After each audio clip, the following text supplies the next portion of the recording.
La Guinée n'est pas seulement un scandale agricole ni un château d'eau de l'Afrique de l'Ouest. Elle est également considérée comme étant un scandale géologique à cause de son immense richesse du sol et du sous-sol. C'est pourquoi, depuis 50 ans maintenant, elle fait partie des pays producteurs et exportateurs mondiaux de la bauxite. Lorsque il s'agit d'activités d'exploitation artisanale, c'est qu'on est dans une économie de subsistance, de faibles revenus et de petites dimensions, bien que dégrade l'environnement également à petite dimension.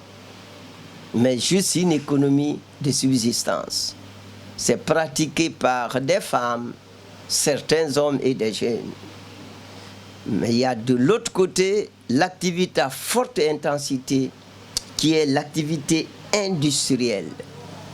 C'est là où il y a problème. Il n'y a que désolation, pauvreté, prostitution et maladie.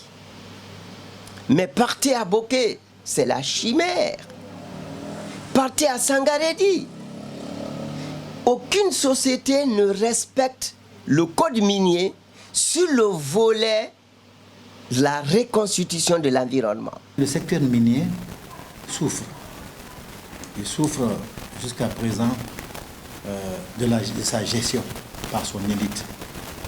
Gestion qui n'est pas faite comme elle se doit.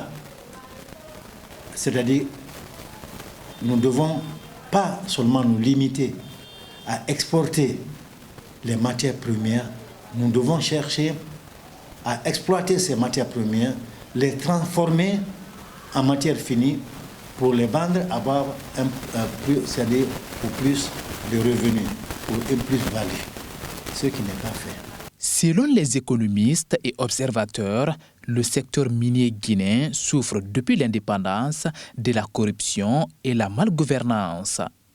C'est pourquoi le pays continue toujours à traîner dans l'extrême pauvreté. Si nous analysons de près,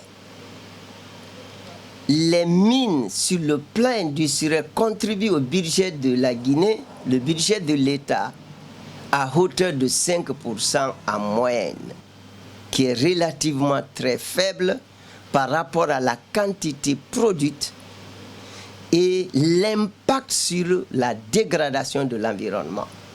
D'abord, on ne sait même pas combien de quantité est produite en Guinée en aluminium. Je commence par ça. Le second, on ne connaît pas combien nous vendons.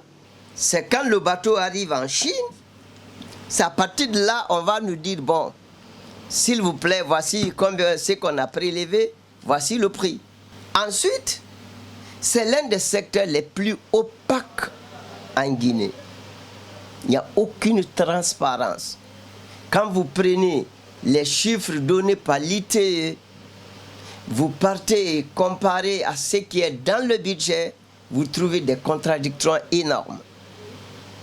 Quand vous regardez les montants versés aux collectivités bénéficiaires et que vous partez voir combien les collectivités, quel montant les collectivités ont perçu, vous êtes déçus.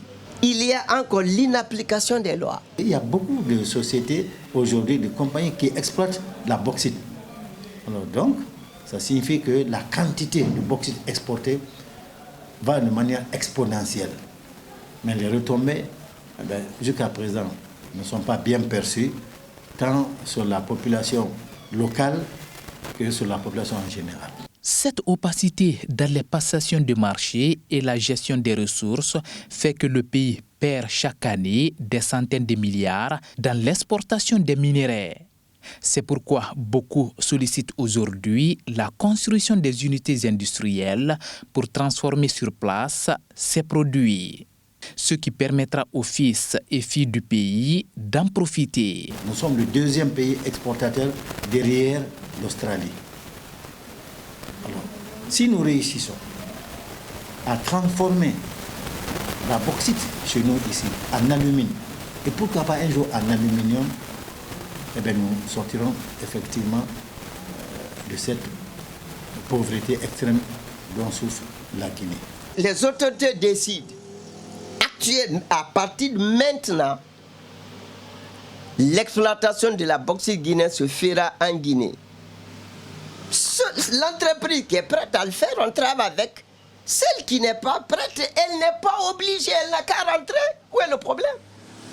C'est parce qu'on refuse de calculer l'impact réel des entreprises en Guinée. On a des idées reçues, ils nous apportent quelque chose, ils nous apportent absolument rien.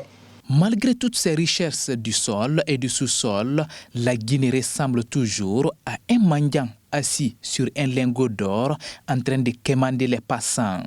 L'heure est au changement de mentalité et de mode de gouvernance pour que le pays sorte désormais de l'extrême pauvreté et la souffrance.